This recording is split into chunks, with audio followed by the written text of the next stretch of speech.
उपमुख्यमंत्री अजितदादा पवार यांचे विमान अपघातात निधन. महाराष्ट्राचे लाडके दादा गेले. जिल्हा परिषद पंचायत समितीच्या प्रचारासाठी बारामती येथे विमान लँड होत असताना अजितदादा पवार यांच्या विमानाचा सकाळी 9 वाजेच्या सुमारास अपघात झाला. त्यामध्ये अजितदादा पवारांसह 5 ते 6 जणांचा या अपघातात मृत्यू झाल्याची माहिती DGCA कडून जाहीर करण्यात आली आहे.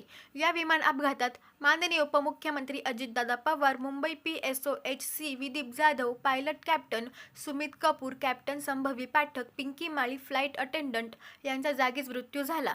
महाराष्ट्राने रोखठोक व्यक्तिमत्व गमावले. अजित पवारांच्या मृत्यूने संपूर्ण महाराष्ट्र हळहळला. दादांच्या निधनाने सामाजिक राजकीय क्षेत्रात मोठी हानी झाली आहे. त्यांचं कार्य व योगदान सदैव स्मरणात राहील. अजितदादांचं निधन हे मनाला चटका लागणारं आहे. महाराष्ट्राने दादा गमावला, अशा रोखठोक व्यक्तिमत्वाला भावपूर्ण श्रद्धांजली. SG मराठी न्यूज चॅनेलसाठी संतोष जाधव, कोपरगाव.